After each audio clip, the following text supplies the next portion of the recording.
The federal government started the countdown to the statehood process as early as 1866. In the Reconstruction treaties after the Civil War, it says you will work towards allotment of your lands to individual Indians. We will create a new state. Comes up again in 1887 with the General Allotment Act, trying to force the Indians to allot their lands, to destroy the Indian nations and the reservations. Comes up again in 1898 with the Curtis Act. Federal government says, okay, now you've only got 6 years to complete that process so we can become a state.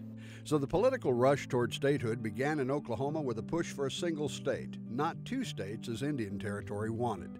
Delegates are elected, and in 1906 began meeting in Guthrie to hammer out a constitution to bind the diverse populations of 2 very different territories.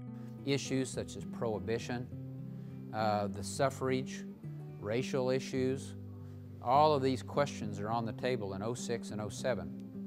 Finally, they hammer out the state constitution, goes out for a vote, approved by the people. President Roosevelt does not approve of some of the provisions.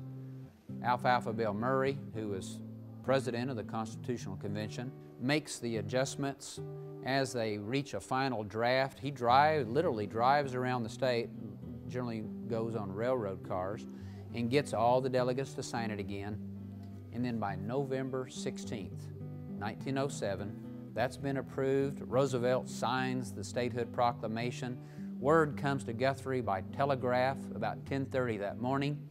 People run out of the telegraph office, fire their guns, and say, we are a state. If there is an architect of Oklahoma, it's probably William H. Alfalfa Bill Murray, president of the Constitutional Convention, first Speaker of the Oklahoma House, congressman, and later governor. The Constitution was more than his stamp, it was his envelope for the state.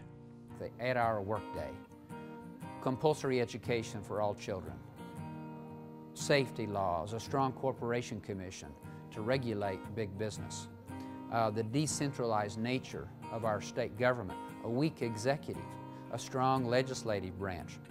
These were all positions that had been taken by Alfalfa Bill Murray and his fellow progressives, fellow populists, who wanted this agrarian paradise out here on the American frontier. 100 years later, we are more urban than agrarian, less diverse than 100 years ago, perhaps in some ways, because we now have all grown up together. And are we finally finding ourselves? Dr. Blackburn says yes. That's what centennials are all about. We're maturing, and we are looking back on our past and saying, oh yeah, this is how we got here, and this is what's important. And this is how we fit into the bigger picture. The image of the state of Oklahoma is really coming into focus after 100 years.